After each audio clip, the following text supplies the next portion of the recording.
that was great. I'm sorry our last filmmaker is not here, Scott.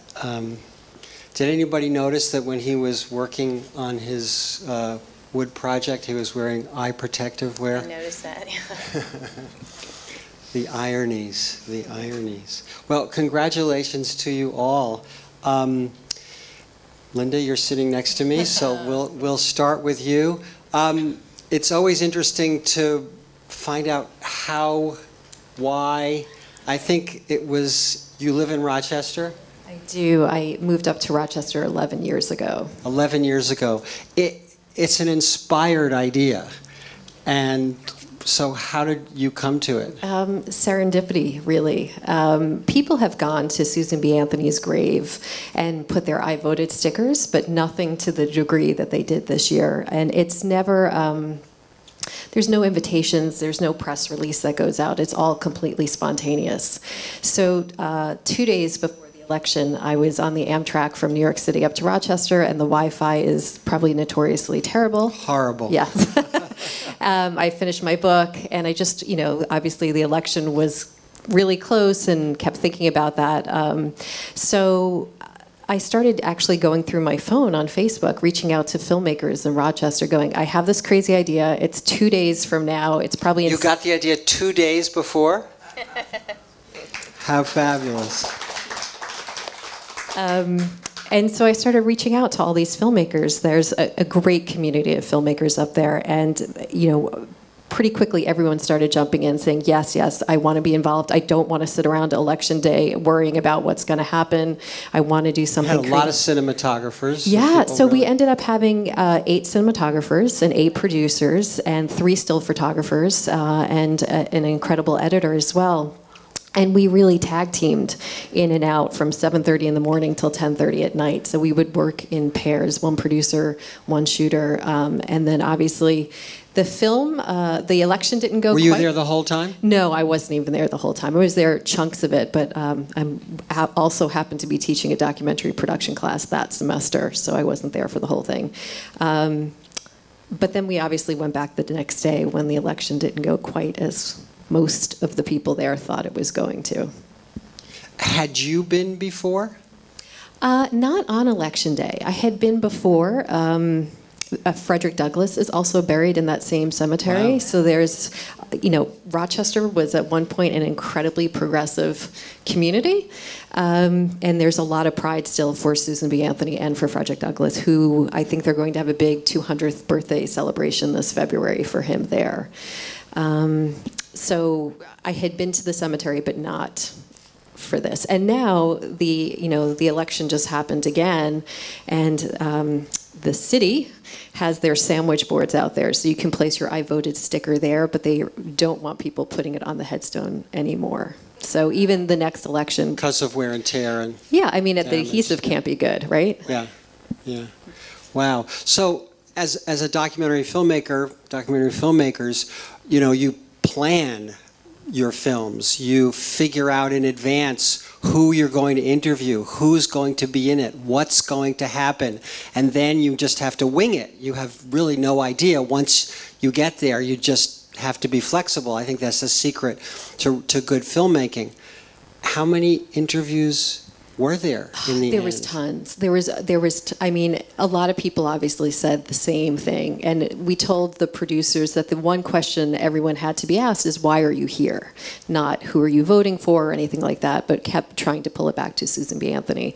We ended up between the 2 days with 12 hours of footage that we cut down to 15 minutes. And then obviously 8 shooters, there was 8 different cameras.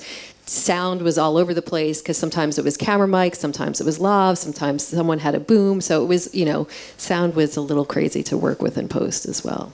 Great. Wow. Congratulations. Some questions for Linda? We can wait. I have a question. Can I ask you get the next question. If nobody has a question there is somebody. I can't see you. Go ahead.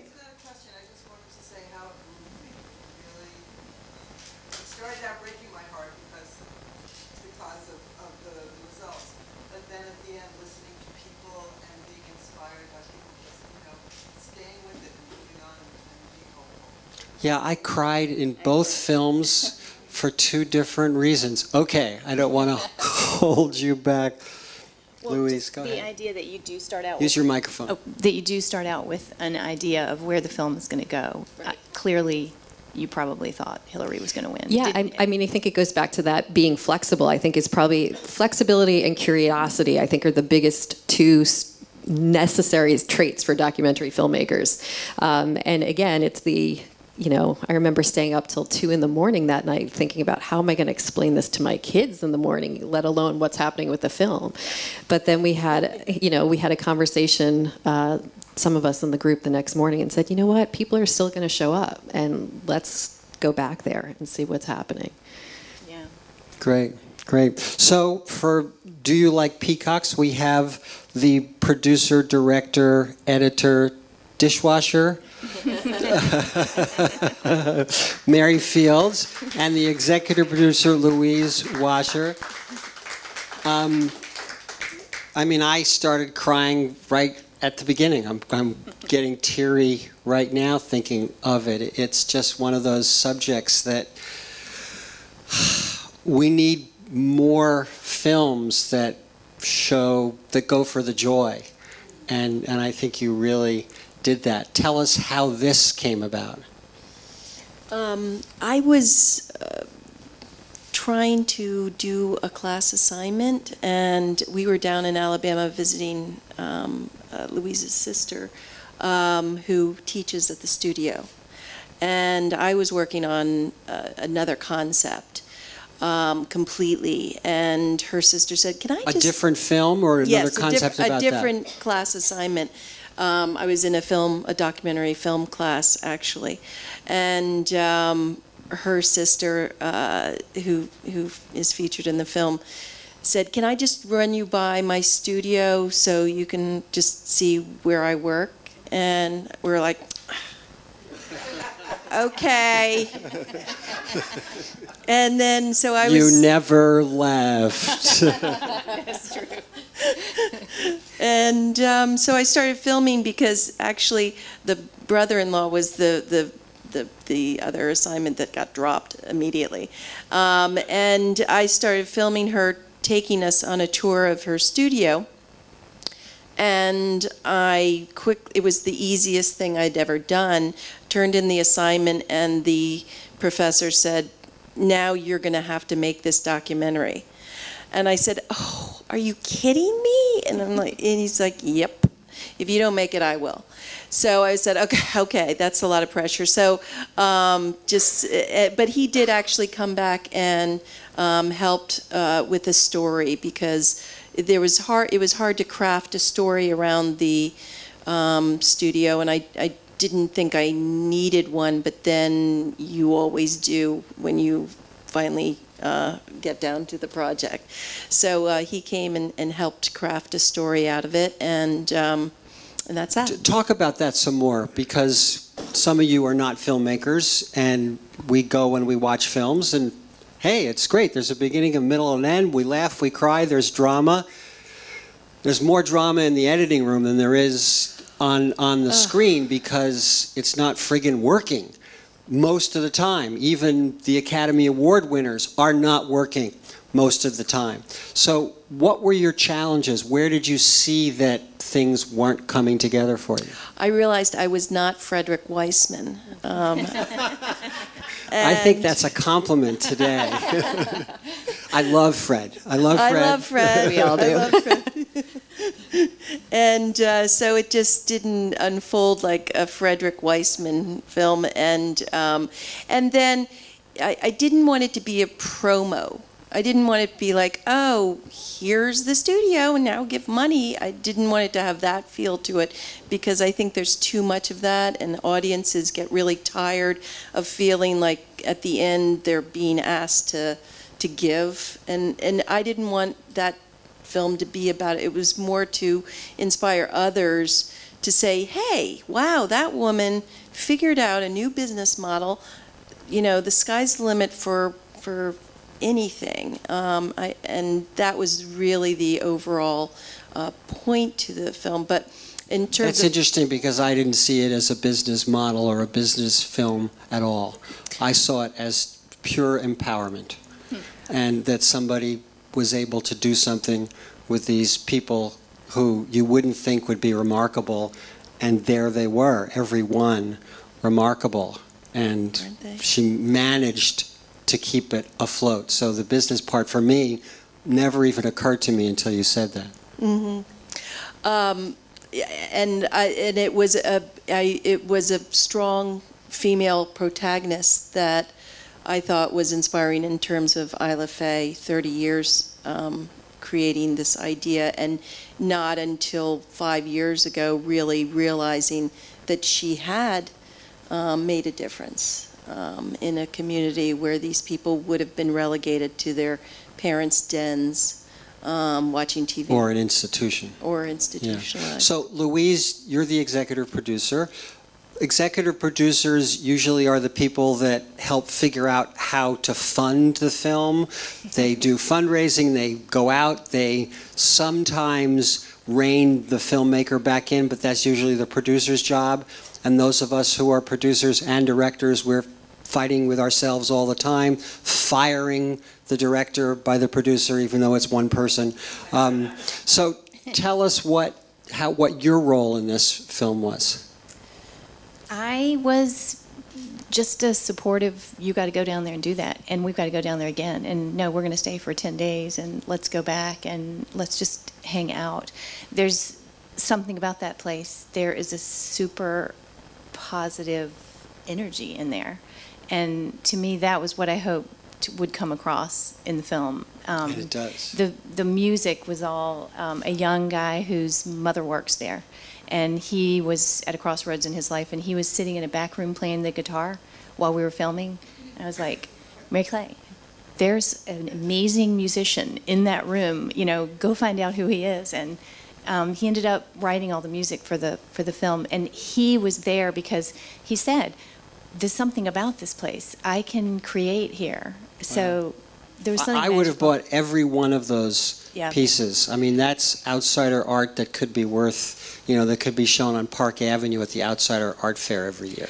Well, Linda is being shown, represented at a gallery in Birmingham now, and she's really fantastic, successful.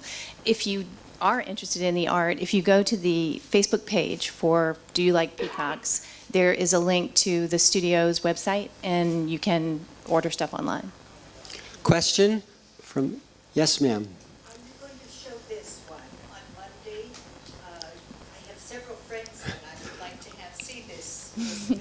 I'm afraid this is it. But that is the next question I was going to ask. What about distribution? It's hard enough to see any documentary today, let alone a short. Do you have distribution plans? We're still trying to figure that out. We have, we just kind of were finishing up the film festival tour, and we're going to be having our homecoming in Irondale, Alabama, for all the cast members. Have they seen it? No, they haven't wow. seen it. Some of the parents have seen it through links, but this will be the first time it will show in Birmingham, Alabama, in a theater on a large screen. So Fantastic. That's in April, and it will be Autism Month, so it'll kind of bring together all. But as far as distribution, we just haven't figured that out yet. Linda, what about Election Day? We just screened it in Washington, D.C. at the first Meet the Press Film Festival with AFI, and then they licensed it for 2 weeks, so it was online for free for 2 weeks, but that's over. So there's a few other festivals, but Susan B. Anthony House has been asking. They want to sell it, and probably in Seneca Falls at the Women's Hall of Fame there and stuff. So we're trying to figure all that stuff out now, too. Good. But, yeah. Good. Another question? Yes, sir. For the artists, was there a certain period where you had to gain trust, or where you became part of the scene? Yeah, everybody's reaction was different. One person said, "Am I a TV newscaster?" while I was working, and Were you or are they?